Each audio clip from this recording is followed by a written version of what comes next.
বিরতির পর আবারও আপনাদের স্বাগত। Tripura council for child welfare কর্মীরা দীর্ঘদিন ধরে তাদের বেতন পাচ্ছেন না। আজ তারা সবাই একত্রিত হয়ে ঘেরাও করে কাউন্সিল ফর চাইল্ড ওয়েলফেয়ারের দপ্তর। ত্রিপুরা কাউন্সিল ফর চাইল্ড ওয়েলফেয়ারের কর্মীরা দীর্ঘদিন ধরেই তাদের বেতন পাচ্ছেন না এবং এই বিষয়টাকে কেন্দ্র করেই পরবর্তী সময় সব কর্মীরা একত্রিত হয়ে ঘেরাও করেছেন তাদের দপ্তর।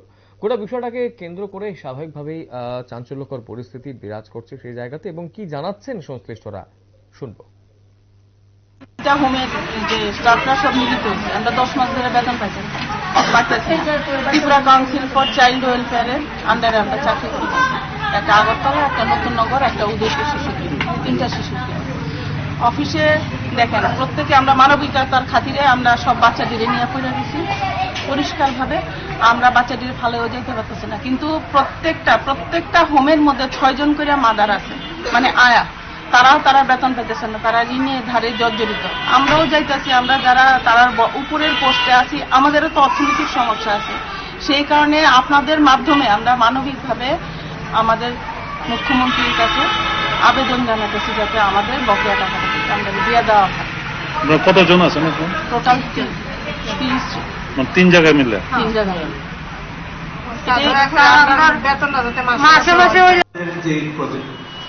শিশুগৃহ ত্রিপুরা কাউন্সিল ফর চাইল্ড ওয়েলফেয়ারের আন্ডারে 3টা শিশুগৃহ আছে।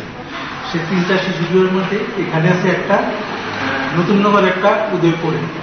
আমরা এটা হলো গভর্নমেন্টের প্রজেক্ট, সোশ্যাল ডিপার্টমেন্টের, গভর্নমেন্ট অফ ইন্ডিয়ার সোশ্যাল ডিপার্টমেন্টে ওনাদের স্কিমেটিক প্যাটার্নে ওনাদের থেকে ফান্ডিং দিয়ে আমাদের শিশুগৃহগুলির জন্য, এবং আমরা রিপোর্ট জমা দিই, ওনারা ফান্ডিং করেন। এইভাবে তাদের বেতন এবং সমস্ত খরচা বাচ্চাদের জন্য। আর এখান থেকে যে বাচ্চাগুলি আছে তাদেরকে চাইল্ডের যে কাপল আছে তাদেরকে দত্তক দেওয়া হয়। কিন্তু গত ফিনান্সিয়াল ইয়ারের যে হঠাৎ করে আমাদের গ্র্যান্টটা তারা গভর্নমেন্ট অফ ইন্ডিয়া দেয়নি। কেন দেয়নি এটা কোনো কারণ, আমাদের রিপোর্ট অলরেডি স্টেট গভর্নমেন্ট থেকে গেছে, ওনারা পাস করে এখান থেকে পাঠাইছেন, কিন্তু ওইখান থেকে কোনো গ্র্যান্ট আসেনি। কেন আসেনি?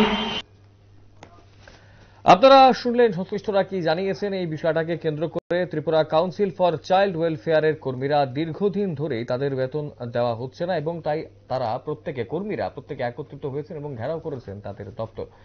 সংশ্লিষ্ট বিষয়টাকে নিয়ে তারা অনেকটাই উত্তেজনা সেখানে ছিল এবং পরবর্তী সময় পুলিশ আসে এবং সেই জায়গাতে কর্মীদের আশ্বাসও দেওয়া হয়েছে, এমনটাই কিন্তু খবর পাওয়া গেছে। Tripura council for child welfare কর্মীরা দীর্ঘদিন ধরেই বেতন পাচ্ছেন না এবং তাই তারা একত্রিত হয়ে আজ ঘেরাও করতে বাধ্য হয়েছেন, এমন খবরই কিন্তু উঠে এসেছে। সময় ছোট বিজ্ঞাপন বিরতি, রয়েছে অন্যান্য সংবাদ, সঙ্গে থাকবেন।